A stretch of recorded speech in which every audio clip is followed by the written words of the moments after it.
Assalamualaikum warahmatullahi wabarakatuh. Rekan-rekan mahasiswa yang saya hormati, kita bertemu kembali dalam mata kuliah hukum acara peradilan konstitusi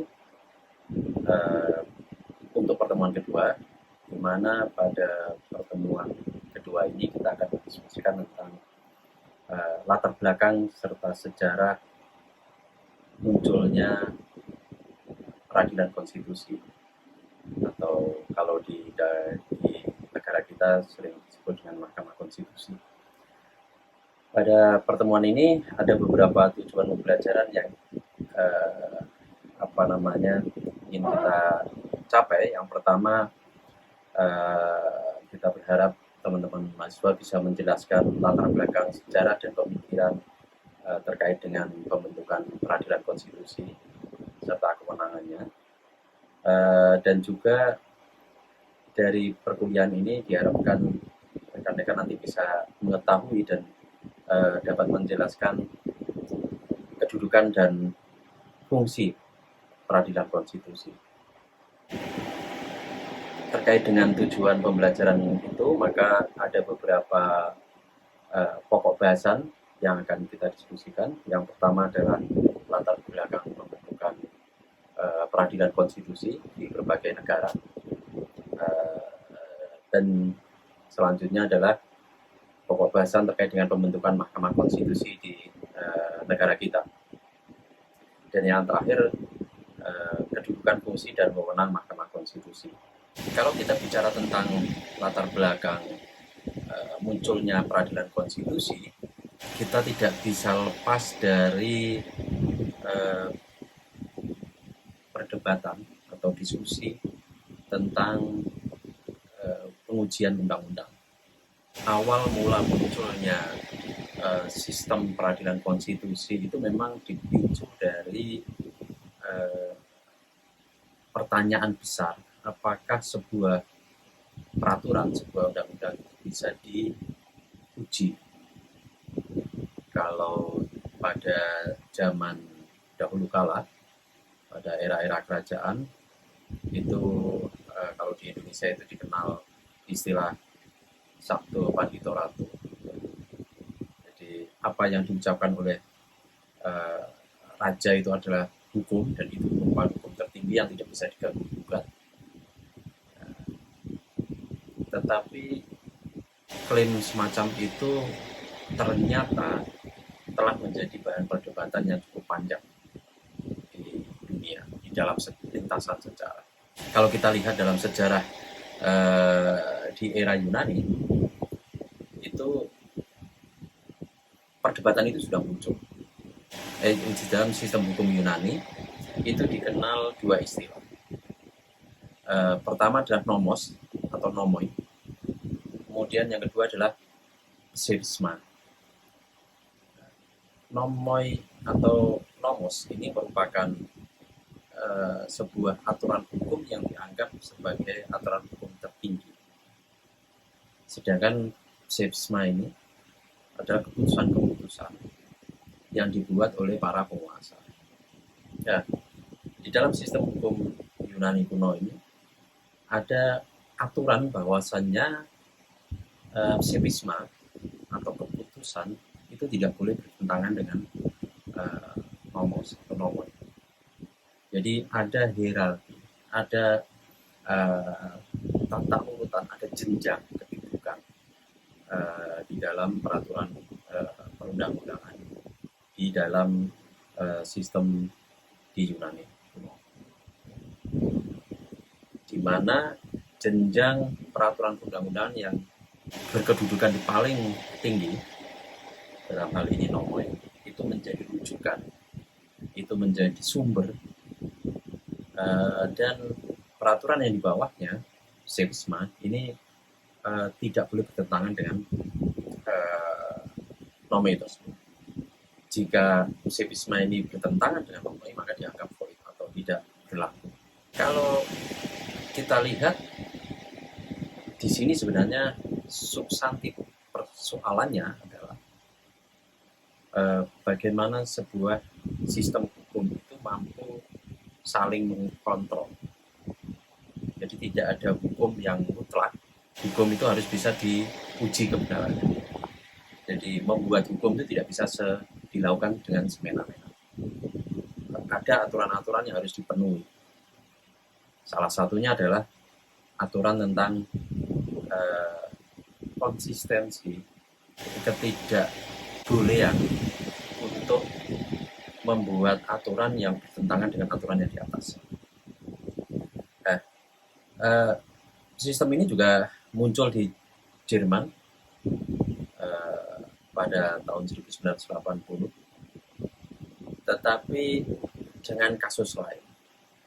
Jadi di Jerman saat itu seringkali para penguasa ini membuat peraturan-peraturan yang merugikan hak-hak individu warga negara, sehingga kemudian sering memicu munculnya persengketaan akibat keputusan-keputusan yang dikeluarkan oleh penguasa yang dianggap melanggar hak-hak individu warga negara.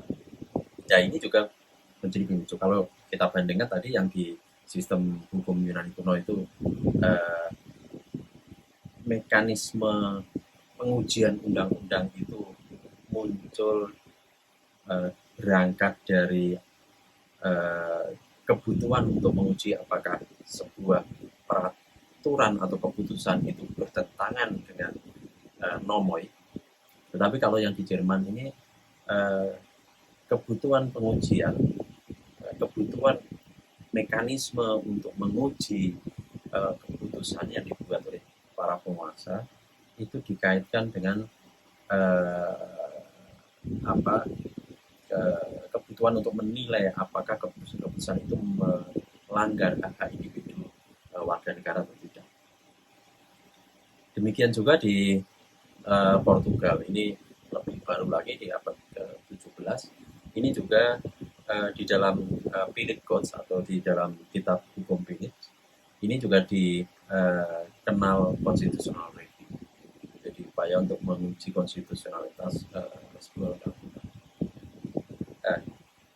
Kalau kita lihat dalam literatur hukum, ini memang mayoritas pelacakan terhadap sistem peradilan konstitusi, pelacakan terhadap sistem pengujian keabsahan sebuah keputusan atau peraturan perundang-undangan itu merujuk pada sistem di Yunani, di Jerman, di Portugal, di Amerika dan sebagainya. Tetapi sebenarnya di luar mainstream pemikiran sejarah itu sebenarnya di dalam dunia Islam sistem ini sebenarnya juga sudah dikenal. Jadi kalau di sistem hukum Islam kita mengenal ada hierarki peraturan perundang-undangan di mana Al-Quran itu menduduki kasta tertinggi, posisi tertinggi, karena Al-Quran itu dianggap sebagai hukum yang turun langsung dari Tuhan, dari Allah Subhanahu wa Ta'ala. Di bawahnya kemudian adalah hadis. Hadis ini sebenarnya merupakan hukum dari Tuhan, tetapi dikeluarkan melalui perantara Rasulullah SAW. Dan hadis ini terdiri dari qaul, dari perkataan maupun dari afal atau perbuatan. Jadi hukum yang termuat di dalam hadis atau kasta kedua dalam sistem hierarki hukum Islam itu bisa menyangkut hukum yang merujuk pada perkataan atau sabda Nabi SAW. Dan yang kedua, hukum yang sama-sama berupa hadis, tetapi itu merujuk pada perbuatan atau perilaku Rasulullah SAW. Nah, yang ketiga kemudian ada ijma.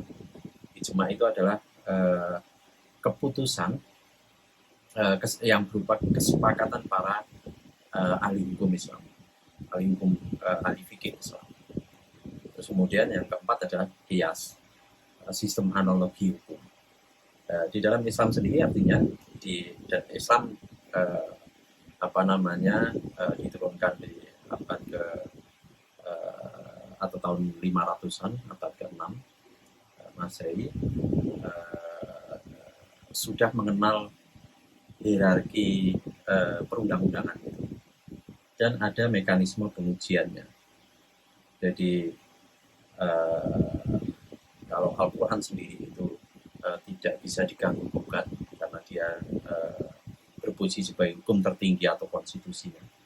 Tetapi kalau hadis ini nanti bisa diuji melalui berbagai pendekatan.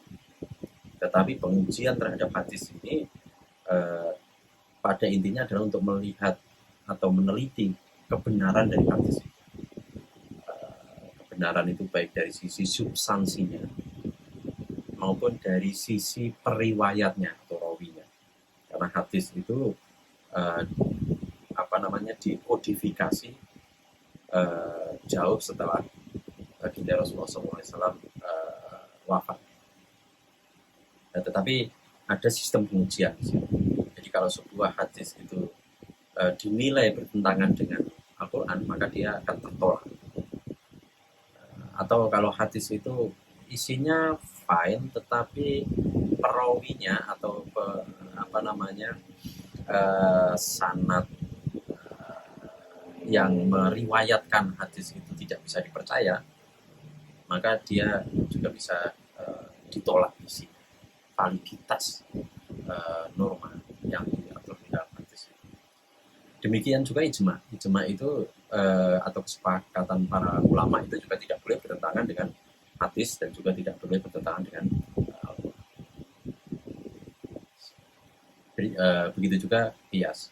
Artinya kalau kita lihat sebenarnya dalam sejarah hukum di dunia ini, ketika melihat sistem peradilan konstitusi dalam perspektif sistem peradilan konstitusi atau sistem pengujian undang-undang, itu ada fase awal di era Yunani kuno, kemudian ada fase Islam, kemudian baru fase berikutnya di Jerman, Portugal, Amerika dan sebagainya. Nah, tetapi fase Islam ini sebenarnya yang belum banyak dirujuk di dalam literatur di dunia Barat. Tadi saya ungkapkan, jadi di era abad ke-11 itu muncul praktek di Jerman, kemudian di Portugal, terus kemudian di abad ke-18 ini muncul presiden di Amerika yang itu menjadi salah satu pemicu munculnya praktek sistem pengujian perundang-undangan. Jadi pada tahun 1803 itu di Amerika ada kasus antara Madison dan Marbury, William Marbury dan Madison, di mana pada saat itu seiring dengan proses suksesi kepemimpinan di Amerika, pergantian presiden itu di detik-detik akhir, jadi setelah hasil pemilu diketahui dan diputuskan pemenangnya, satu hari sebelum atau bahkan 1-2 jam sebelum hari pelantikan presiden baru itu dilakukan proses perombakan jabatan. Proses perombakan jabatan itu yang dalam praktek sekarang itu disepakati di banyak negara sebagai sesuatu yang tidak boleh dilakukan, karena proses perombakan jabatan yang dilakukan di masa-masa terakhir kepemimpinan eksekutif menjelang pergantian itu dianggap sebagai masa transisi dan tidak boleh ada pembuatan keputusan-keputusan strategis. Tetapi pada saat itu tahun 1803 di Amerika itu dilakukan, sehingga kemudian menjadi konflik hukum. Jadi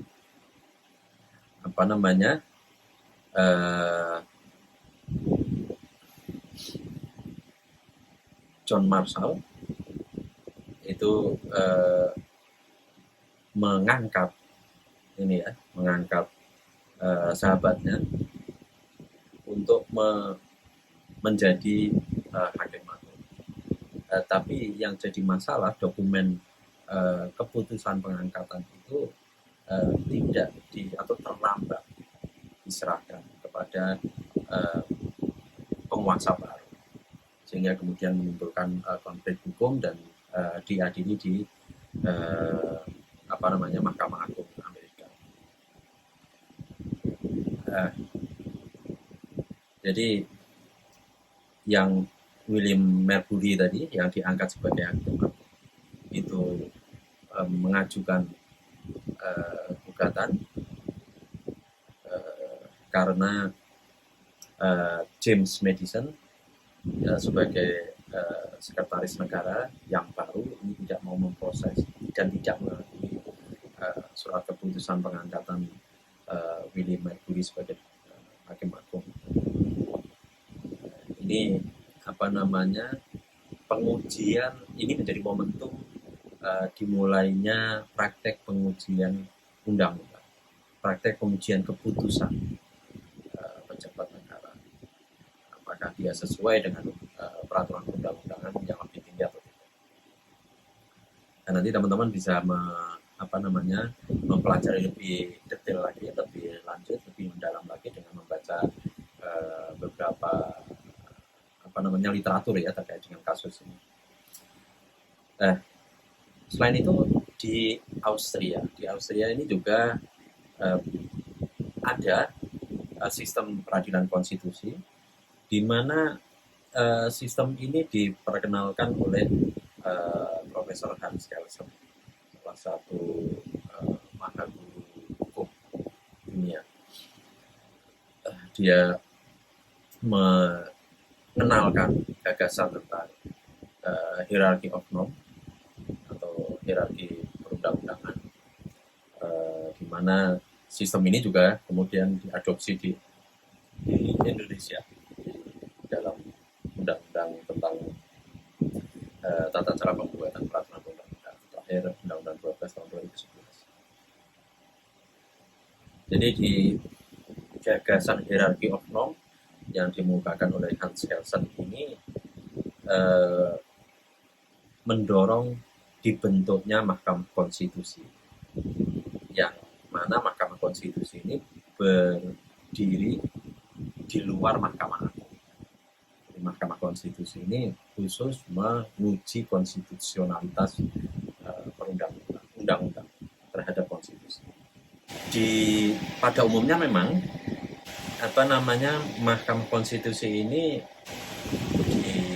dibentuk di luar Mahkamah Agung. Tetapi di negara-negara yang sudah lebih established, ini kewenangan untuk pengujian undang-undang ini dimasukkan di dalam bagian dari kewenangan Mahkamah Agung atau menjadi bagian dari kewenangan kekuasaan kehakiman. Jadi seperti di Amerika ini juga semacam itu.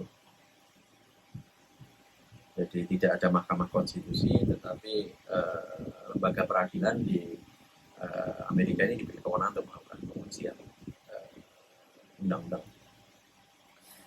Selanjutnya bagaimana di Indonesia? Di Indonesia pada masa prakemerdekaan atau di masa-masa menjelang kemerdekaan di dalam rapat-rapat BPUPKI atau Badan Persiapan Usaha Persiapan Kemerdekaan Indonesia. Ini juga muncul perdebatan tentang sistem pengujian peraturan perundang-undangan. Jadi Muhammad Yamin saat itu mengusulkan bahwasannya Mahkamah Agung atau Balai Agung itu harusnya diberi wewenang untuk menguji atau membanding undang-undang. Tetapi usulan Muhammad Yamin ini disanggah oleh Supomo dengan alasan bahwasannya konsep dasar yang dianut dalam Undang-Undang Dasar yang saat itu sedang dalam proses penyusunan itu sebenarnya bukan konsep pemisahan kekuasaan atau separation of power, melainkan konsep distribution of power. Jadi power di Indonesia itu atau kekuasaan itu tidak dipisah-pisah, tetapi didistribusikan. Kuasanya satu dari rakyat, terus kemudian didistribusikan ke lembaga legislatif, lembaga eksekutif, lembaga yudikatif. Karena dia pendistribusian kekuasaan atau distribution of power, maka sebenarnya sistem check and balance-nya tidak setegas dan tidak se-powerful separation of power. Nah, yang kedua alasan dari Supomo itu bahwasannya lembaga peradilan tugasnya adalah menerapkan hukum. Jadi lembaga peradilan itu, jadi dalam distribution of power itu, lembaga legislatif itu merupakan lembaga yang membentuk hukum, lembaga eksekutif itu lembaga yang melaksanakan hukum, sedangkan lembaga yudikatif itu adalah lembaga yang menerapkan hukum. Itu artinya dia bertugas mengadili persoalan-persoalan berdasarkan pada aturan hukum. Kalau eksekutif itu dia melaksanakan hukum. Kalau lembaga yudikatif itu menerapkan dalam arti menegakkan, melakukan penilaian apakah praktek-praktek kehidupan sehari-hari dan kehidupan pemerintahan itu sesuai dengan aturan hukum. Jadi dia bukan lembaga yang berwenang untuk melakukan pengujian undang-undang, karena lembaga peradilan itu atau tugas hakim itu adalah menerapkan hukum. Yang ketiga menurut Supomo itu alasan kenapa kewenangan pengujian undang-undang itu tidak bisa diserahkan kepada Mahkamah Agung atau Balai Agung itu dalam proses perdebatan pembuatan konstitusi, itu karena kewenangan hakim untuk melakukan pengujian undang-undang itu dianggap akan bertentangan dengan konsep supremasi MPR. Jadi pada masa awal, pada masa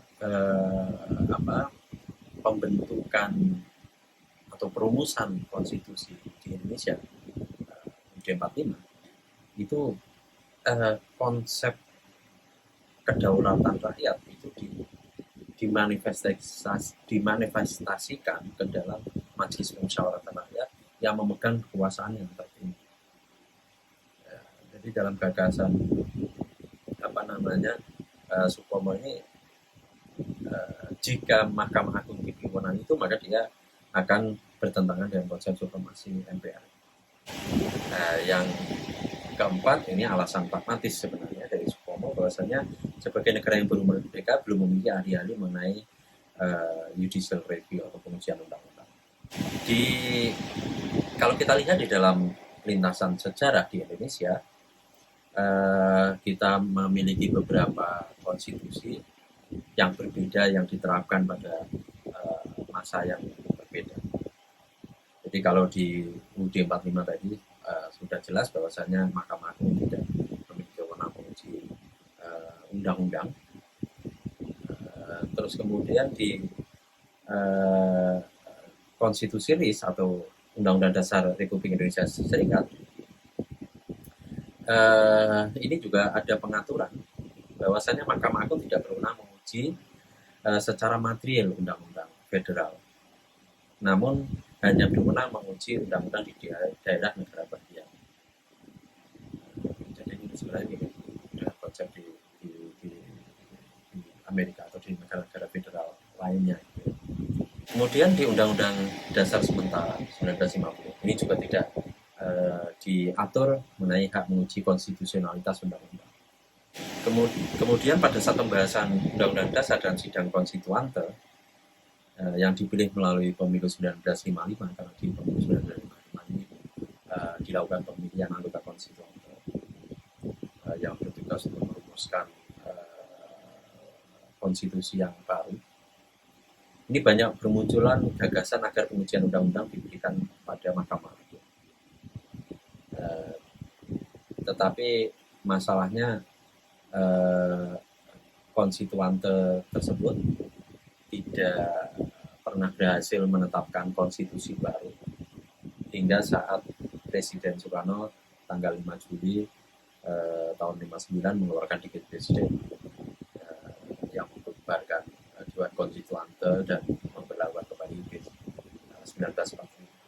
Dalam perjalanan sejarah berikutnya tahun 70 ketika dilakukan pembahasan RUU tentang pokok kekuasaan kehakiman, ini juga kembali muncul perdebatan tentang kewenangan pengujian konstitusionalitas undang-undang. Tetapi saat itu yang diterima dan dimasukkan gagasannya adalah pengujian peraturan perundang-undangan di bawah undang-undang terhadap undang-undang, yang itu diserahkan kepada Mahkamah Agung. Jadi kalau kita lihat ini memang di Indonesia sendiri perdebatan tentang pengujian konstitusionalitas undang-undang terhadap konstitusi ini memang sudah muncul sejak awal, bahkan sebelum Indonesia merdeka pada saat perumusan draft UUD 1945, tetapi tidak pernah berhasil mencapai kesepakatan hingga bergulirnya era reformasi. Pada masa reformasi ini, di awal reformasi tahun 2000 ini disahkan TAP MPR nomor 3 tahun 2000, di mana MPR diberi kewenangan menguji undang-undang terhadap undang-undang dasar. Jadi kewenangan pengujian konstitusionalitas undang-undang ini diberikan kepada MPR, dan ini sebenarnya sejalan dengan gagasan Supomo tadi, karena MPR ini sebagai supreme institution on behalf of the people's sovereignty. Namun hal ini tidak dapat disebut sebagai judicial review mengingat MPR tidak termasuk dalam cabang kekuasaan yudisial. Tapi lebih, jadi kenapa tidak disebut judicial review? Karena MPR itu bukan lembaga yudisial, tetapi dia bisa atau lebih tepat disebut legislative review. Jadi MPR itu sebagai lembaga legislatif, dia melakukan review terhadap konstitusionalitas undang-undang. Jadi kan yang membuat undang-undang itu DPR. Dia bisa diuji produknya oleh MPR, dimana MPR kedudukannya lebih tinggi daripada DPR. Tapi kemudian dalam perjalanannya, gagasan untuk membuat atau membentuk Mahkamah Konstitusi sebagai salah satu atau sebagai institusi yang berwenang melakukan pengujian konstitusionalitas undang-undang ini mulai diterima, gagasan ini mulai diterima dengan beberapa pertimbangan. Jadi yang pertama itu karena proses amandemen konstitusi itu mengakibatkan pergeseran atau perubahan struktur ketatanegaraan. Jadi kita ingat di dalam perubahan atau amandemen pertama, kedudukan MPR itu mulai di utak-atik. MPR tidak lagi supreme, tidak jadi lembaga tertinggi negara, tapi sejajar menjadi lembaga tinggi negara. Sehingga dari situ menimbulkan pertanyaan tentang kewenangan dia sejajar dengan DPR, dengan Presiden, dan kita tidak menganut pemisahan kekuasaan. Maka kewenangan MPR untuk melakukan pengujian konstitusionalitas undang-undang ini menjadi dipertanyakan.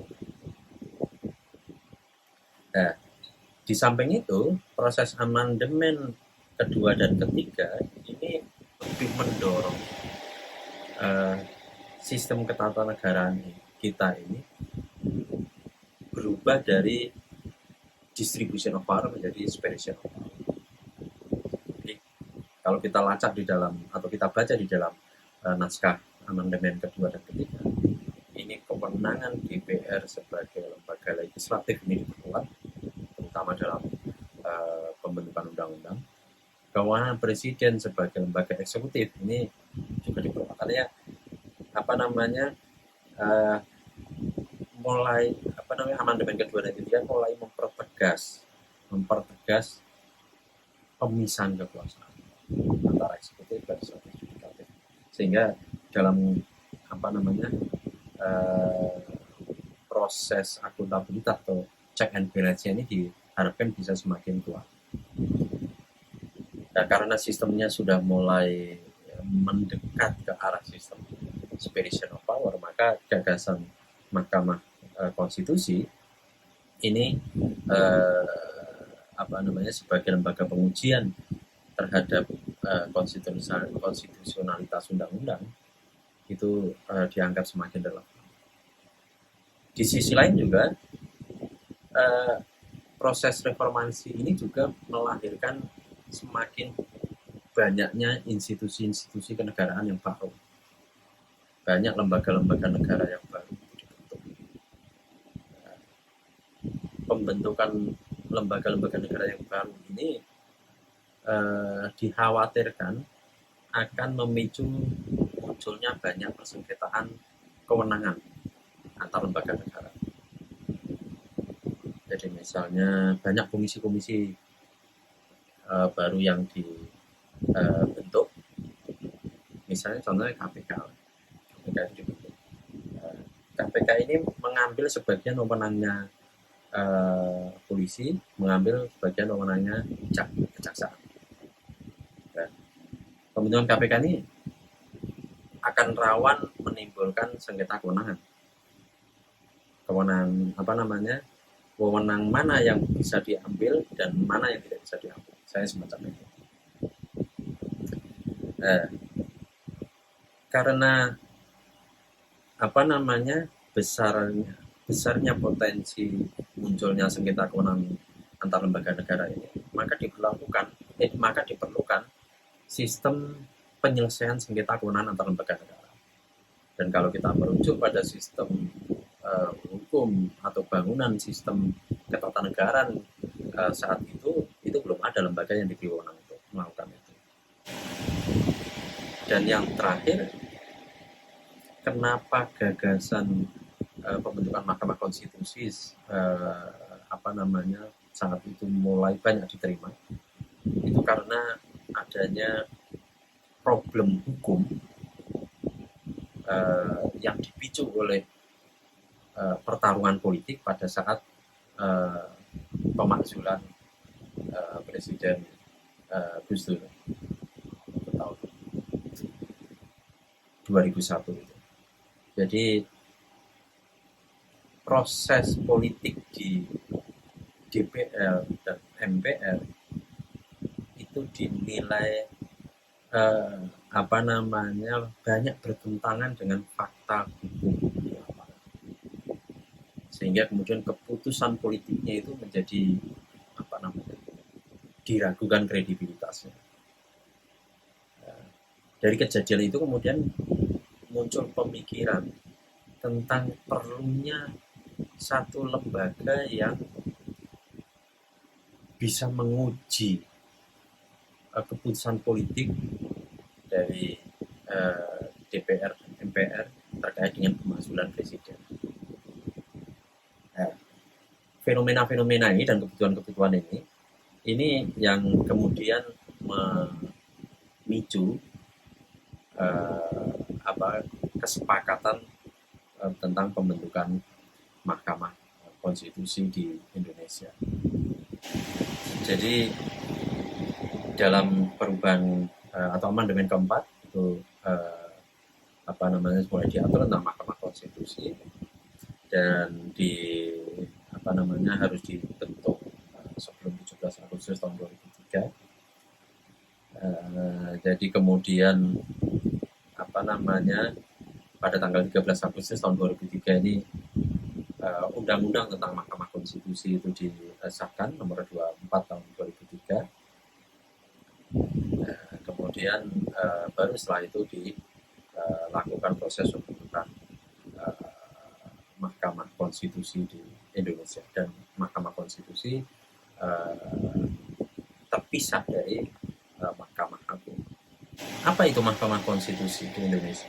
Jadi Mahkamah Konstitusi adalah lembaga yang menyelenggarakan peradilan konstitusi, sehingga sering disebut pengadilan konstitusi atau constitutional law. Jadi dia berbeda dengan peradilan umum di bawah Mahkamah Agung. Kenapa disebut Mahkamah Konstitusi? Karena perkara yang menjadi wewenang MK adalah perkara-perkara yang terkait dengan konstitusional, terkait dengan konstitusi, yaitu perkara-perkara yang menyangkut konsistensi pelaksanaan norma-norma konstitusi. Jadi konsekuensinya maka dasar utama yang digunakan oleh Mahkamah Konstitusi dalam proses memeriksa, mengadili dan memutus perkara itu adalah konstitusi itu sendiri. Makanya kemudian sering juga disebut Mahkamah Konstitusi itu sebagai the guardian of constitution atau pengawal konstitusi. Lalu apa sumber hukum Mahkamah Konstitusi? Ada sumber hukum material dan ada sumber hukum formil. Jadi sumber hukum material itu tempat dari mana hukum itu diambil. Sedangkan sumber hukum formil itu pengertiannya adalah tempat atau sumber dari mana suatu aturan memperoleh kekuatan hukum. Sumber hukum material itu ya nilai-nilai, teori-teori, ajaran-ajaran, keyakinan-keyakinan yang hidup dan diyakini oleh sebuah bangsa, yang itu bisa berasal dari nilai agama, bisa dari nilai adat dan sebagainya. Sedangkan hukum formil itu sumber dari mana sebuah aturan itu memperoleh kekuatan hukum. Jadi dia berbentuk undang-undang. Jadi kalau sumber hukum formil pembentukan Mahkamah Konstitusi itu ada dari konstitusi itu sendiri dari UUD 1945. Nah, apa sumber hukum MK? Sumber hukum formil hukum acara MK adalah ketentuan hukum positif yang mengatur hukum acara Mahkamah Konstitusi, atau kalau tidak terkait dengan hukum acara Mahkamah Konstitusi. Jadi sumber hukum formilnya ini hukum acara MK itu sumber hukum formilnya itu adalah Undang-Undang Mahkamah Konstitusi bab 5 pasal 28 hingga pasal 85, dan di sisi lain juga ada beberapa peraturan Mahkamah Konstitusi yang dibuat untuk mengatur dan melengkapi tata norma tentang tata cara acara di Mahkamah Konstitusi. Apa wewenang MK? MK ini memiliki 4 kewenangan dan 1 kewajiban. Jadi yang pertama adalah MK berwenang mengadili pada tingkat pertama dan terakhir, yang putusannya bersifat final dan mengikat untuk menguji undang-undang terhadap undang-undang dasar di kewenangan constitutional review. Kemudian kewenangan kedua adalah memutus sengketa kewenangan antar lembaga negara yang kewenangannya diberikan oleh undang-undang dasar. Yang ketiga adalah wewenang untuk memutus pembubaran partai politik. Yang keempat, wewenang untuk memutus perselisihan hasil pemilu atau PHPU. Di samping 4 wewenang itu juga ada 1 kewajiban MK, yaitu memeriksa, mengadili dan memutus pendapat DPR terkait dengan impeachment atau pemakzulan. Jadi 4 wewenang dan 1 kewajiban ini berasal dari kebutuhan-kebutuhan yang muncul selama proses transisi di di awal-awal era reformasi. Hukum acara Mahkamah Konstitusi ini merupakan hukum formil. Jadi dia hukum acara di Mahkamah Konstitusi ini disebut hukum formil karena dia mengatur tentang bagaimana prosedur beracara, bagaimana prosedur dan tata cara pelaksanaan wewenang Mahkamah Konstitusi. Sebagai hukum formil, hukum acara MK ini berfungsi untuk menegakkan hukum material. Maksudnya gimana sih? Maksudnya kalau kita mau melakukan pengujian konstitusionalitas undang-undang, itu hukum materialnya ya konstitusi itu sendiri. Jadi undang-undang yang mau diuji itu akan diuji dengan menggunakan hukum material, yaitu isi dari konstitusi atau UUD 1945. Sedangkan hukum formilnya itu mengatur tentang tata cara bersidang, tata cara mengajukan permohonan, tata cara menerima permohonan, meregister, kemudian tata cara pembentukan majelis hakim, penunjukan majelis hakim, tata cara pembuktian, tata cara memutus, dan lain sebagainya. Hukum acaranya ini mengatur tentang bagaimana cara menegakkan hukum material, bagaimana caranya agar pengujian konstitusionalitas undang-undang itu bisa dilakukan. Itu disebut sebagai acara, sebagai hukum formil, hukum acara MK sebagai hukum formil. Hukum acara MK ini memiliki karakteristik khusus karena hukum material yang hendak ditegakkan tidak merujuk pada undang-undang atau kitab undang-undang tertentu, melainkan merujuk pada konstitusi itu sendiri. Kemudian mungkin ada satu pertanyaan yang menarik gitu ya, sebagai peradilan konstitusi, apakah MK itu tunduk atau terikat pada ketentuan undang-undang? Dia itu tugasnya menguji undang-undang, masa dia terikat dengan undang-undang? Ini mungkin jadi pertanyaan menarik kan. Kalau dalam sejarah pemerintahan zaman dahulu gitu ya, sebelum kita di era modern yang menerapkan rule of law, itu pembuat hukum itu tidak terikat pada hukum. Jadi raja itu tidak terikat pada hukum, karena raja itu adalah hukum itu sendiri. Kemudian juga Mahkamah Konstitusi ini kan wewenangnya menguji undang-undang, apakah dia terikat dengan undang-undang itu sendiri, apakah MK itu terikat dengan undang-undang tentang MK. Walaupun ada undang-undang yang mengatur tentang Mahkamah Konstitusi, dan undang-undang itu memang diperlukan karena norma dalam konstitusi atau dalam Undang-Undang Dasar 1945 itu hanya mengatur tentang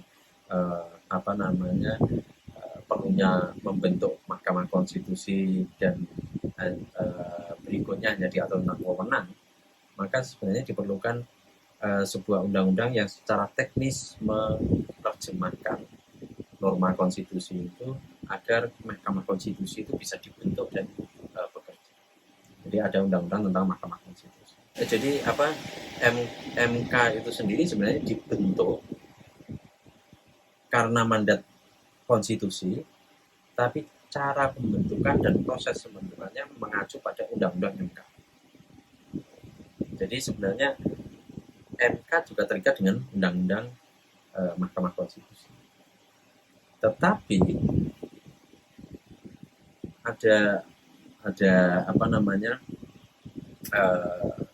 ada perlakuan yang berbeda jika materi muatan dalam undang-undang MK itu bertentangan dengan konstitusi, maka MK bisa mengabaikan, atau MK dapat membatalkan norma-norma ketentuan dalam undang-undang tentang Mahkamah Konstitusi jika ada yang mengajukan permohonan pengujian. Jadi ini sesuatu yang unik ya.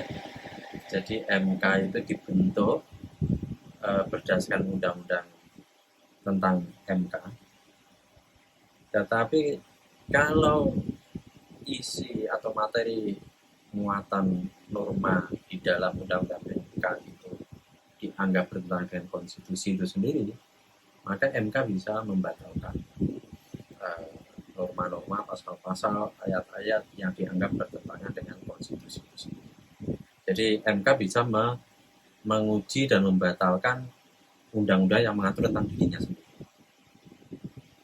Ini sesuatu yang menjadi karakter khusus dalam Mahkamah Konstitusi. Kira-kira itu yang bisa saya sampaikan dalam pertemuan kedua ini.